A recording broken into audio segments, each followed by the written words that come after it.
दोस्तों, अगर आप एक मुसलमान हैं और आप इस वीडियो को देख रहे हैं, ये वीडियो आपके लिए बहुत अहम होने वाली है। इस वीडियो में आपको बताएंगे कि नागरिकता कैसे साबित कर। यकीन जानिए, नागरिकता साबित करना इतना आसान है, इतना आसान है।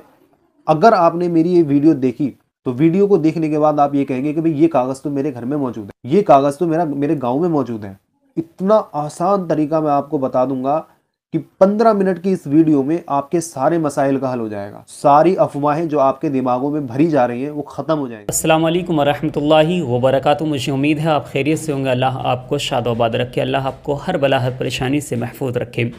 अगर आप एक मुसलमान हैं और आप ये इस डर में हैं कि अगर एनआरसी लागू हुआ तो हम अपनी नागरिकता को कैसे साबित करेंगे, तो बहुत ही अच्छा वीडियो ये आज का होने वाला है।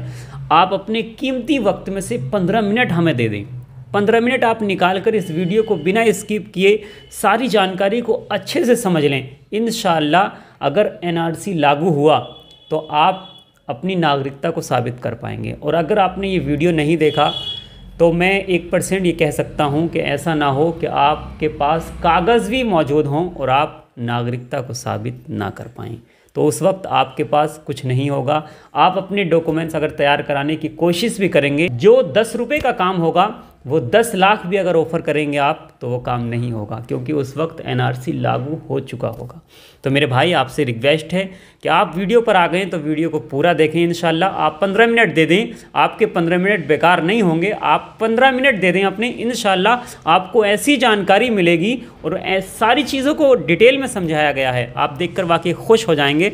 और आप जो आपके दिल में जो एक डर है ना कि एनआरसी अगर लागू हुआ तो क्या होगा, तो आप उस डर को बिल्कुल ख़त्म हो जाएगा आपके दिल से। इसलिए इस वीडियो को देख लें। और नए मेहमान हैं तो आप चैनल को सब्सक्राइब कर लें, क्योंकि हम अपनी हर वीडियो में 1 या 2 इस्लामिक सवाल करते हैं, जिससे आपके जो है वो इल्म में इजाफा होगा इंशाल्लाह। तो आप चैनल को सब्सक्राइब कर लें। चलिए वीडियो को शुरू करते हैं। दोस्तों, अगर आप एक मुसलमान हैं और आप इस वीडियो को देख रहे हैं, ये वीडियो आपके लिए बहुत अहम होने वाली है। इस वीडियो में आपको बताएंगे कि नागरिकता कैसे साबित कर। यकीन जानिए, नागरिकता साबित करना इतना आसान है, इतना आसान है। अगर आपने मेरी ये वीडियो देखी तो वीडियो को देखने के बाद आप ये कहेंगे कि भाई ये कागज तो मेरे घर में मौजूद है, ये कागज तो मेरे गाँव में मौजूद है। इतना आसान तरीका मैं आपको बता दूंगा कि 15 मिनट की इस वीडियो में आपके सारे मसाइल का हल हो जाएगा। सारी अफवाहें जो आपके दिमागों में भरी जा रही हैं वो ख़त्म हो जाएंगी। अस्सलामु अलैकुम नाज़रीन, आज का हमारा मसला है सीए और एनआरसी। हाल ही में हिंदुस्तान के गृह मंत्री अमित शाह जी ने ऐलान किया है कि वो पूरे भारत में मई से पहले, यानी 2024 के लोकसभा के इलेक्शन से पहले पूरे भारत में सीए को लागू कर देंगे। इस ऐलान के आते ही मीडिया में ही नहीं बल्कि ज़मीनी स्तर पर भी अगर देखें तो एक हंगामा सा बरपा हो गया है। मुख्तलिफ लोग मुख्तलिफ किस्म की बातें कर रहे हैं। कोई कह रहा है कि हमारी नागरिकता हमसे छीन ली जाएगी, कोई कह रहा है कि भाई सीए जो है वो नागरिकता देने का नहीं बल्कि लेने का कानून है। मुख्तलिफ किस्म की बातें लोग बयान कर रहे हैं। सबसे पहले मैं आपको ये क्लियर कर दूं कि सीएए और एनआरसी दोनों अलग अलग चीज़ है।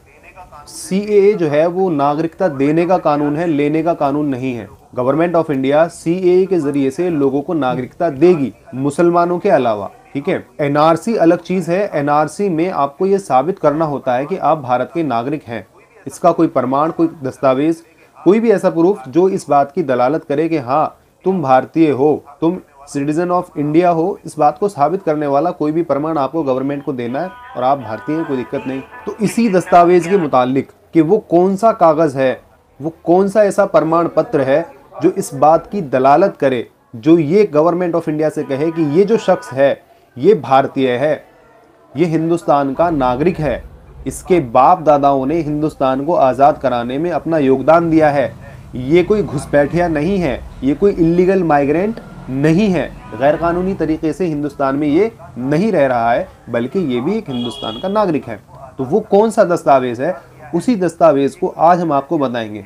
नाजरीन, से 15 मिनट की ये वीडियो में अगर जो तरीका मैं आपको बताने जा रहा हूँ, अगर आपने उसके मुताबिक अपने सारे दस्तावेज़ तैयार कर लिए तो यकीन जानिए कि कल को जब एनआरसी अगर लागू हुआ तो उस वक्त में आप मज़े से अपने घर पर बैठे हुए होंगे।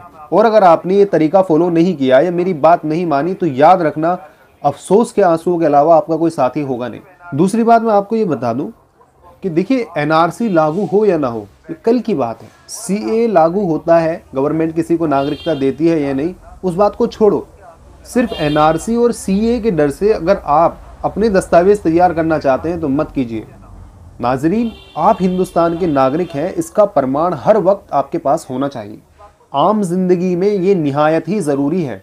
मैं आपको एक छोटा सा वाकया बताता हूँ, बिल्कुल सच्चा वाकया है कि अभी साल 2 साल पहले 3 लड़कों को पुलिस वालों ने गिरफ्तार किया चोरी के इल्जाम में। उनमें से एक बच्चे के ऊपर आरोप लगा कि ये बांग्लादेशी है। जब ये खबर उसके बाप को मालूम हुई, उसके वालिद को, तो वो वालिद साहब जो है गाजियाबाद कोर्ट में उस बच्चे के सारे वो प्रमाण जो उसकी नागरिकता को साबित करते थे कि ये हिंदुस्तानी है, वो लेकर वहां पहुंच गए। जब जज ने वो सारे दस्तावेज देखे तो उसने उस अधिकारी को, उस डिपार्टमेंट को जिसने वो उसको दस्तावेज प्रोवाइड किए थे, उसको आदेश दिया कि आइए और प्रूफ दिखाइए कि आपने किस बुनियाद पर जो है इसको हिंदुस्तानी जो है होने का प्रमाण दिया है। अब वो सारे अधिकारी वहां पहुंचे और उन्होंने वो सारे डॉक्यूमेंट्स दिखाए। यकीन जानिए, उस बच्चे पर जो बांग्लादेशी का आरोप लगा था, कोर्ट द्वारा उसको खारिज कर दिया गया। एक तहरीक चली थी 2019 में, जब सीए के खिलाफ प्रदर्शन हो रहे थे कि हम कागज नहीं दिखाएंगे। बहुत अच्छी तहरीक थी, लेकिन कागज होंगे तभी तो नहीं दिखाओगे। जब कागज होंगे ही नहीं तो फिर क्या नहीं दिखाओगे। तो मेरे कहने का मतलब यही है, आप एक हिंदुस्तानी हैं, इसका प्रमाण हर वक्त आपकी जेब में होना चाहिए। चूंकि मुसलमानों का एजुकेशन राशियो बहुत ज्यादा लो होता है, ये पढ़े लिखे कम होते हैं, इसलिए अफवाहों पर ये ज्यादा ध्यान देते हैं। जो जैसा बहका देता है ऐसे ही बहक जाते हैं। अभी हाल में जो मुसलमानों की हालत है वो ये है कि एक स्क्रीनशॉट जो आप स्क्रीन पर भी देख रहे होंगे, ये व्हाट्सएप ग्रुप में बहुत तेजी से वायरल हो रहा है। लोग इसकी फोटोकॉपी कराकर जो है अपनी जेबों में रख रहे हैं। मैंने एक शख्स से पूछा कि भाई इसका क्या करोगे, कि बस इसको जेब में रखना है और कुछ नहीं। क्या ये पर्चा आपको सीए और एनआरसी से बचा लेगा? सीए तो छोड़िए, क्या ये पर्चा आपको आपकी नागरिकता साबित करता है? गवर्नमेंट ऑफ इंडिया कल को अगर एनआरसी लागू करती है तो क्या ये कागज आपकी हिफाजत करेगा? बिल्कुल भी नहीं। ये एक आरटीआई का जवाब है जिसमें लिखा है कि किसी भी आम आदमी को यह अधिकार नहीं है कि वो आपसे आपके नागरिक होने के सबूत मांगे। बिल्कुल सही बात है कि किसी भी आम आदमी को, लेकिन एक गवर्नमेंट ऑफिशियल को, जैसे कि कोई पुलिसकर्मी या अदालत, उसको पूरा अधिकार है। अगर आपके ऊपर कोई एफआईआर दर्ज होती है, कोई मामला बुक होता है, तो उस केस में अगर आपको नागरिकता साबित करने की वजह, नागरिकता साबित करने को कहा जाता है, तो उस केस में आपको नागरिकता साबित करनी पड़ेगी। फिर आपको वो दस्तावेज देने होंगे। तो वो दस्तावेज हैं क्या, उसी के मुतालिक ये वीडियो हमने बनाई है। मेरी आपसे गुजारिश है कि वीडियो को ध्यान से देखें, स्किप बिल्कुल भी ना करें और आखिर तक इस वीडियो से बने रहें। और इस वीडियो को ज्यादा से ज्यादा शेयर करें, हर मुसलमान तक इस वीडियो को पहुंचा दें, ताकि जिसके पास भी अभी तक डॉक्यूमेंट रेडी नहीं है, एनआरसी लागू होने से पहले पहले वो अपने डॉक्यूमेंट्स तैयार कर ले। 2019 में जब ये कानून लाया गया था, उस वक्त से लेकर अब तक लाखों मुसलमानों ने, खासतौर से साउथ के एरिया में, उन्होंने अपने तमाम डॉक्यूमेंट्स तैयार कर लिए जो उनके नागरिक होने का सबूत है। तो नाजरीन, आपको बता दें कि हमारा जो संविधान है, यानी कॉन्स्टिट्यूशन ऑफ इंडिया, उसमें आर्टिकल 5 to 11 ये सिटीजनशिप से डील करता है। उसमें बताया गया है कि हिंदुस्तान का नागरिक कौन कौन होगा। लेकिन चूंकि ये कानून काफ़ी नहीं था, ये आर्टिकल्स काफ़ी नहीं थे, इसलिए हिंदुस्तान की गवर्नमेंट ने 1955 में इंडियन सिटीजनशिप एक्ट को पास किया। उसके बाद 1986, 92 और 2003, 2005, फिर 2015 और 2019 ये सबसे लेटेस्ट है, जिसको सीए कहा जाता है, उसमें रद्दोबदल अमेंडमेंट की गई। इस कानून में हिंदुस्तान के नागरिक होने के मुख्तलिफ प्रावधान बयान किए गए हैं, जैसे कि citizenship by birth, bye decent और बाय रजिस्ट्रेशन। हमारी बहस का मुद्दा ये तीनों ही है, इसलिए हम सिर्फ इन 3 पर बात करेंगे। इसके अलावा और भी मुख्तलिफ प्रावधान है। चूंकि हमारे माशरे में सभी उम्र के लोग रहते हैं, किसी की उम्र 100 साल, कोई 90 साल, कोई 50 साल, कोई 70 साल, तो अलग अलग उम्र के लोगों के लिए उनके नागरिक का प्रमाण कि वो हिंदुस्तान के नागरिक हैं, उनके लिए अलग अलग नियम है। तो हम स्टेप बाय स्टेप आपको बताने वाले हैं, ध्यान से सुनिएगा। तो वो लोग जो 26 जनवरी 1950 को पैदा हुए या उससे पहले, लेकिन 26 जनवरी 1950 को रात को 12 बजे के बाद वो हिंदुस्तान में थे, हिंदुस्तान की सरजमीन पर थे, उनको सिर्फ इस बात का कोई भी प्रूफ देना है, काफी होगा। जैसा कि अगर वो आर्मी में थे, वो किसी सरकारी नौकरी पर थे, या कोई वोटर आईडी कार्ड या कोई भी ऐसा दस्तावेज, एफआईआर उनके ऊपर दर्ज हुई, या हॉस्पिटल का कोई कागज जो इस बात की दलालत करे कि हाँ ये शख्स 26 जनवरी 1950 को रात को 12 बजे के बाद हिंदुस्तान में था,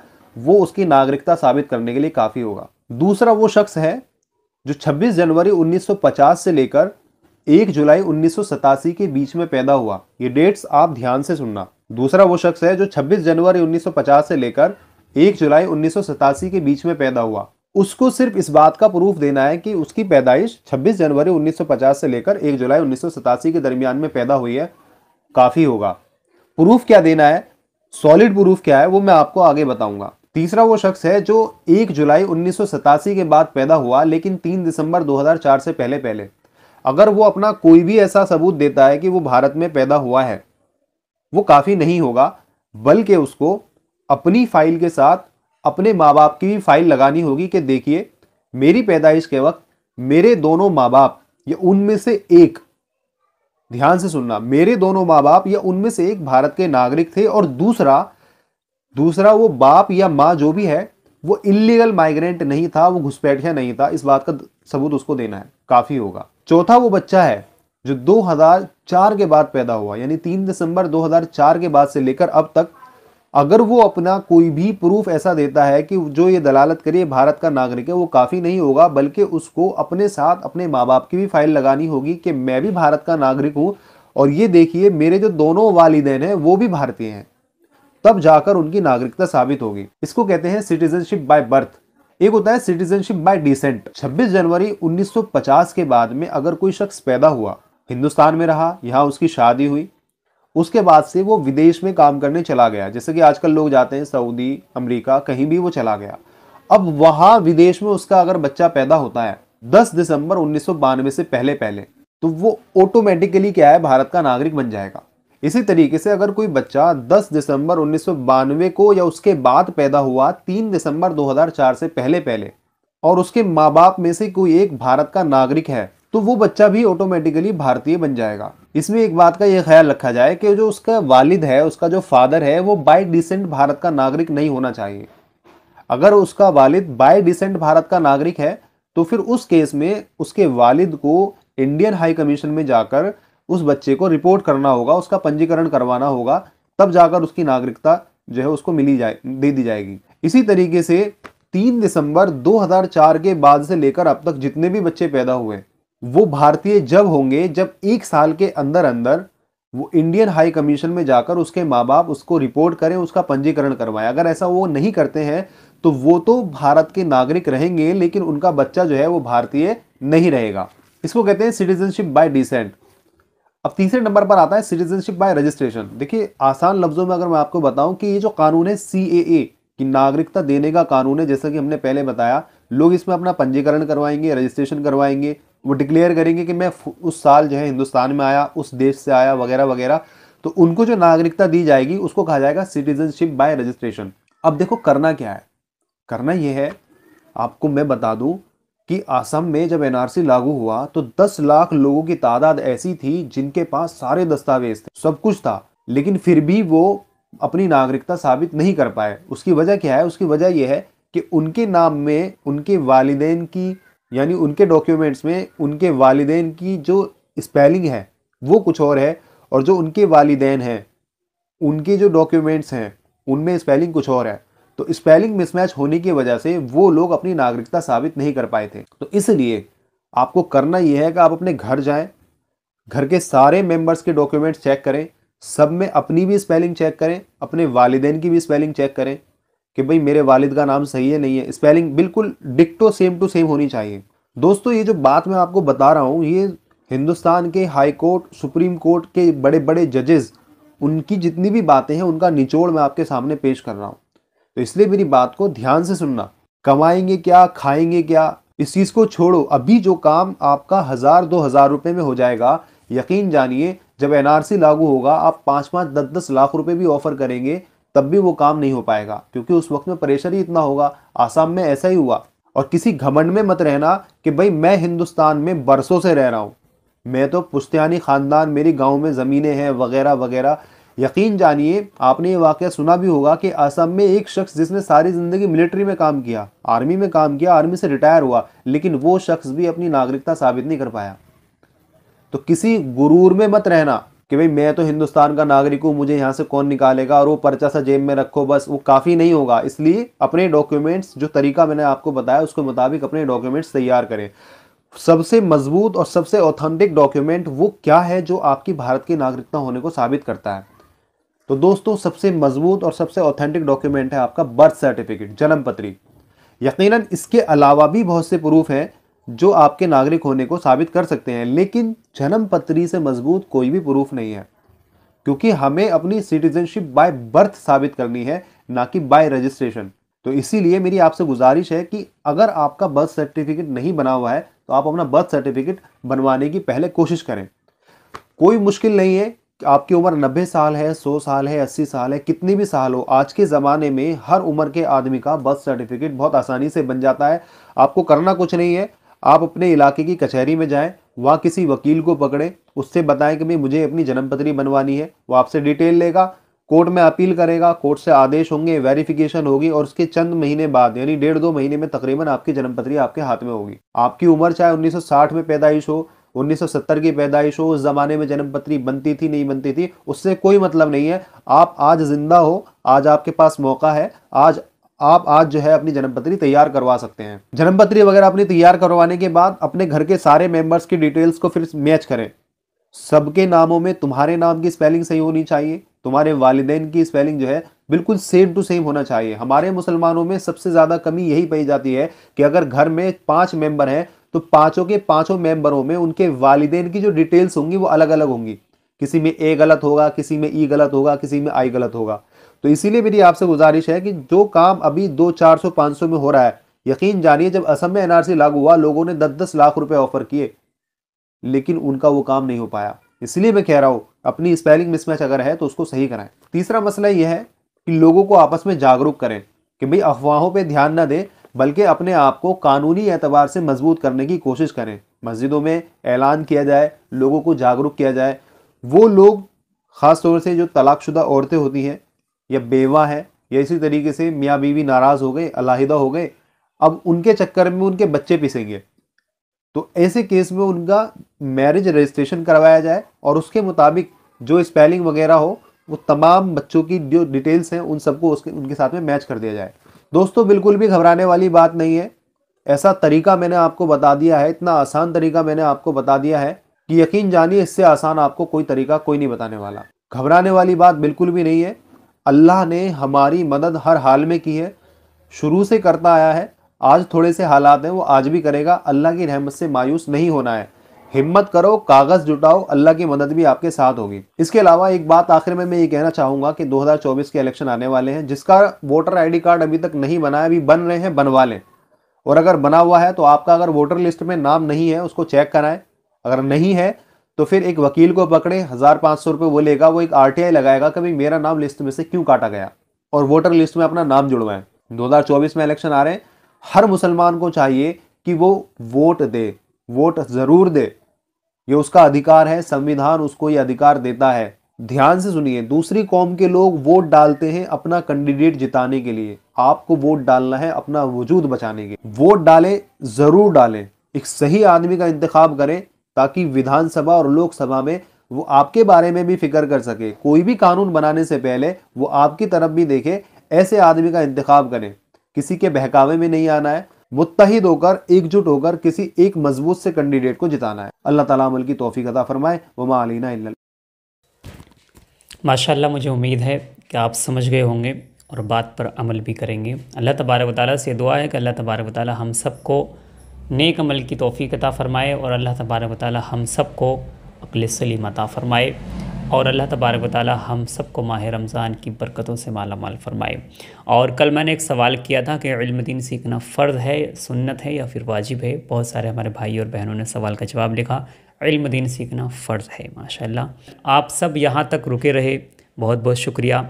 आप इस वीडियो को अच्छी लगी है तो आप इसे लाइक करें और आगे शेयर ज़रूर करें ताकि हर मुसलमान तक ये वीडियो पहुंच जाए। और मुसलमान हमारे भाई, क्योंकि मैं आपको एक असल बात बता दूं कि आज भी मुल्क हिंदुस्तान के अंदर हमारी आधी से ज़्यादा आबादी ऐसी है, यानी 51% हमारी आबादी है जो इलिटरेट है, यानी जो ना पढ़ सकती है ना लिख सकती है। मेरे भाइयों, इसलिए इस वीडियो को आगे शेयर करें ताकि हमारे मुसलमान ज़्यादा से ज़्यादा लोग सुनकर अपने कागजात को सही से तैयार करा सकें, NRC जब लागू हो तो उसे साबित कर सकें। और आज का हमारा आपसे सवाल ये है कि आप ये बताइए कि अल्लाह तबारक व तआला ने सबसे पहले कौन सी किताब को नाजिल किया, तौरेत, ज़बूर, इंजील या फिर कुरान मजीद। इन चारों किताबों में अल्लाह तबारक व तआला ने कौन सी किताब को सबसे पहले नाजिल किया। मिलेंगे फिर नेक्स्ट वीडियो में, तब तक के लिए अल्लाह हाफिज़, फ़ी अमानिल्लाह। अस्सलामु अलैकुम व रहमतुल्लाहि व बरकातहू।